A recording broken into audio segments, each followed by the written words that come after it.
فلک کے نظاروں زمین کی بہاروں سبھی میں مناؤ حضور آ گئے ہیں۔ سرکار نے اشاروں میں یہ بتا دیا کہ میرے بعد ابو بکر ہوں گے، ان کے بعد عمر ہوں گے، اس کے بعد عثمان ہوں گے،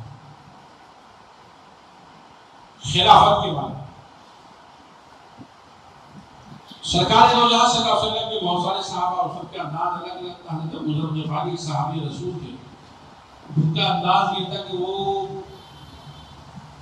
صوفیانہ انداز جمع نہیں کرتے تھے اور نہ پسند کرتے تھے، اور اس کے تعلق سے جو احادیث کریمہ تھی اس کو بیان کرتے تھے۔ اسی میں معاملہ ہوا حضرت عثمان غنی کے دور میں ان کو شہر سے باہر کر دیا، وہ چلے گئے، انہوں نے چھوڑ دیا تو تنہائیوں میں اور بیابانوں میں رہا کرتے تھے۔ آپ الگ تھے اور آپ کے آقا آخری وقت آ پہنچا، آخری وقت آن پہنچا تو آپ تھے اور آپ کی اہلیہ تھی، یہ دونوں تھے، تو تنہائی تھی۔ اسی تنہائی میں انہوں نے کہا کہ میری شریک حیات ایک کام کرو، تم ٹیکے پر چڑھ جاؤ، میرا آخری وقت آ گیا، تو ایسا کرو۔ وہ رونے لگی، انہوں نے کہا کہ مت رونا۔ کس لیے رو رہے ہو؟ کہا کہ مجھے اس بات کا رونا ہے کہ جس تنہائی میں آپ کا انتقال ہو رہا ہے، آپ جا رہے ہیں، آپ کی تدفین کیسے ہوگی؟ کون کرے؟ اس تنہائی میں کیسے ہو سکتا؟ بہرحال انہوں نے کہا پریشان مت ہو، سب ہو گئے۔ اور یہ اتنے یقین سے کیوں کر؟ آج اس کی وجہ ہے، کیا وجہ؟ کا اس کی وجہ صرف میرے آقا ہے،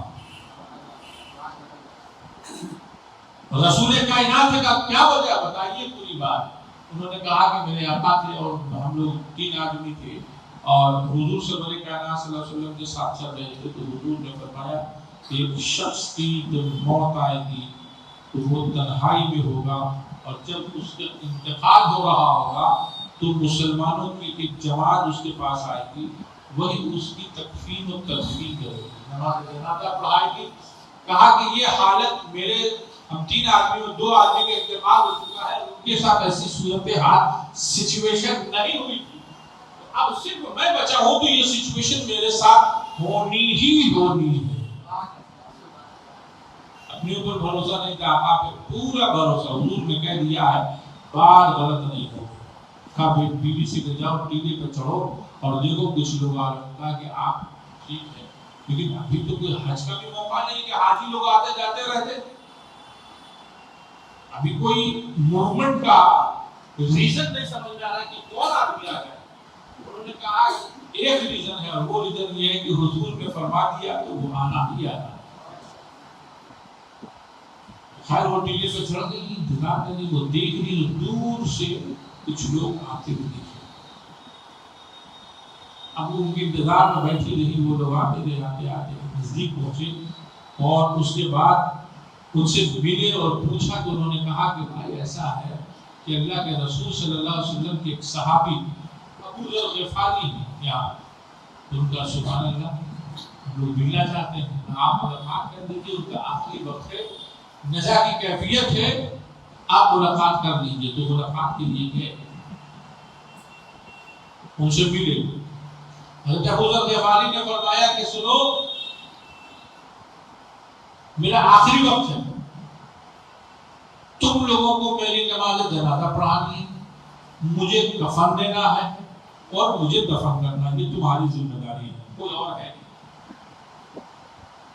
مگر میری ایک شرط ہے، مجھے کفن وہی شخص دے گا کہ جو گورنمنٹ سرونٹ نہ ہو، عامل نہ ہو، اور ان کا کوئی بھی ایک وظیفہ خار نہ ہو، تو وہ دے سکتا۔ انہوں نے ایک سے نوجوان کھڑا ہو گیا، ہم کچھ بھی نہیں ہے، میرا کوئی مسئلہ ان لوگوں سے نہیں ہے۔ تو کہا ٹھیک ہے۔ کب میری ماں سوت کاٹتی ہے، کپڑا بنتی ہے، تو ان کے سوٹ سے کپڑے بنے ہیں، اس دو چادر میرے پاس ہے، ایک سے آپ کو دے دیں گے، آپ کو دفن کر دیں گے، دفن دے دیں گے۔ کہا ٹھیک ہے، بہت اچھی بات ہے، ہم لوگ دفن دیں گے۔ ظاہر سی بات ہے کہ وہ لوگ، ہم لوگ بہت زیادہ دوسرے کفن کے تعلق سے کرتے ہیں۔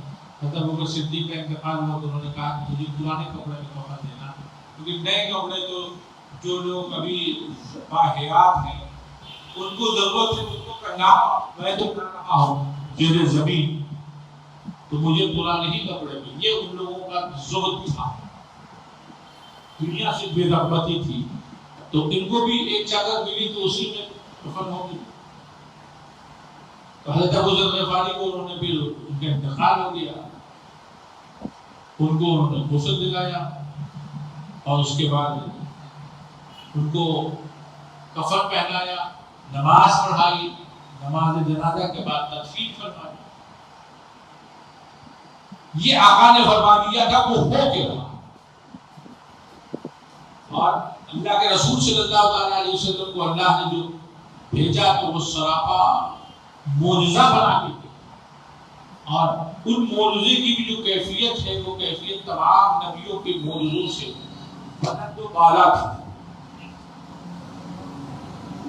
موسیٰ علیہ السلام کی امت جو تھی میدان تین میں جب پھنس گئی تو اللہ نے حکم فرمایا کہ عصا ڈالو، عصا سے مارا، اور جب عصا سے مارا تو اس سے چشمے جاری ہوئے، اور جب چشمے جاری ہوئے لوگوں نے پیا۔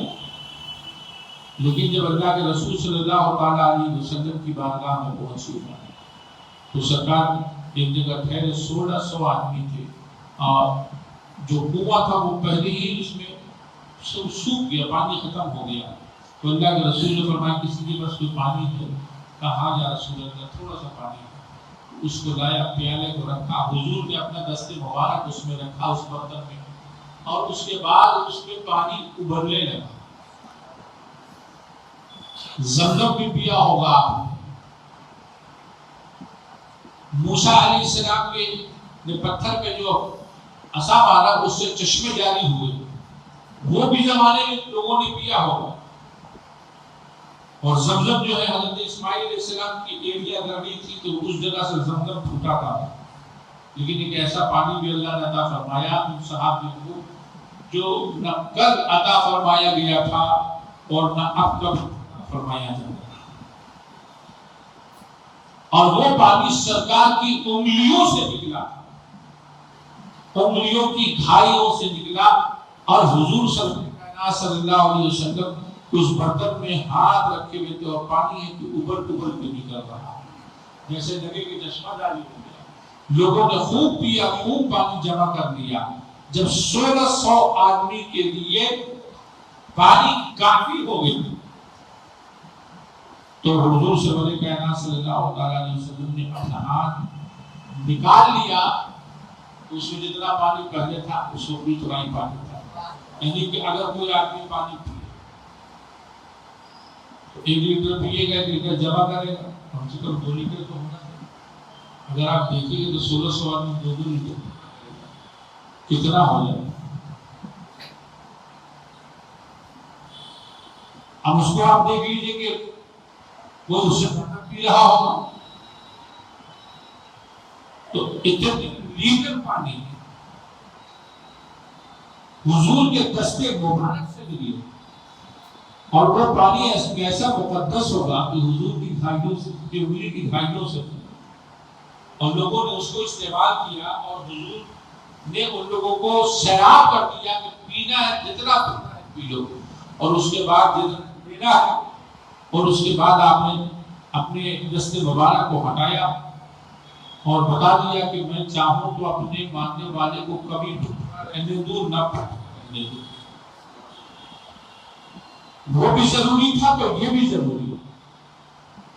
تو اللہ تبارک و تعالیٰ نے حضور صلی اللہ علیہ وسلم کو سراپا معجزہ بتایا کہ یہ کہ انگلیوں کی معجزہ تھا۔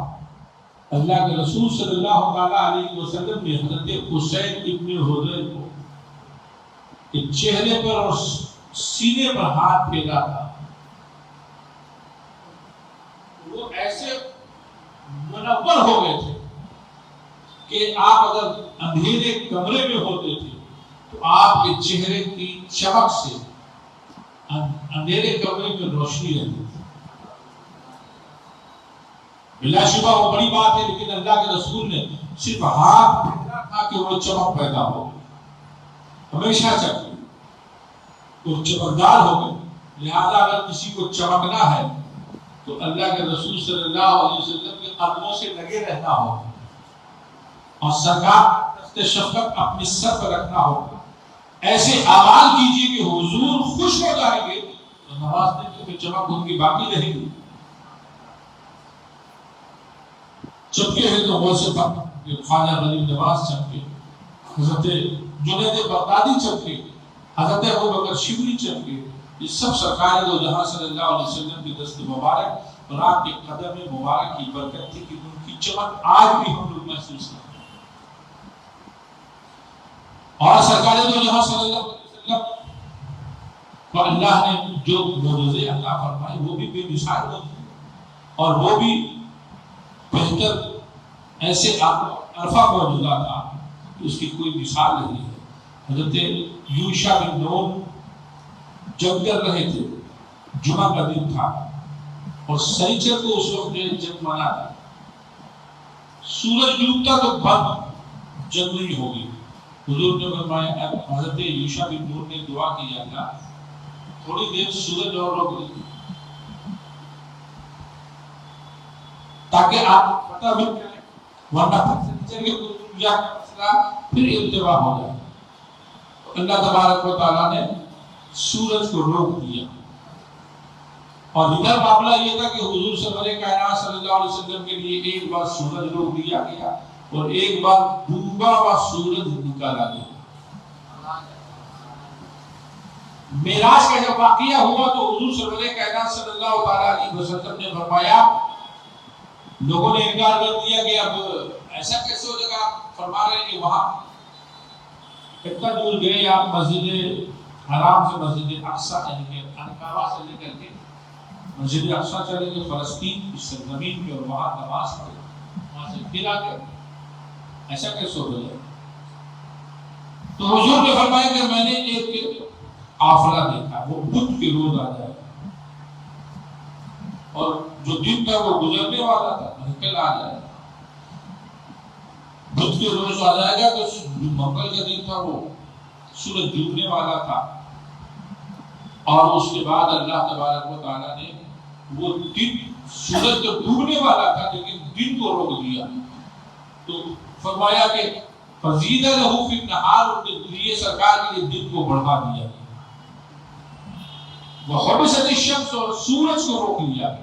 سورج رک گیا اللہ کے رسول صلی اللہ علیہ وسلم کی وجہ سے.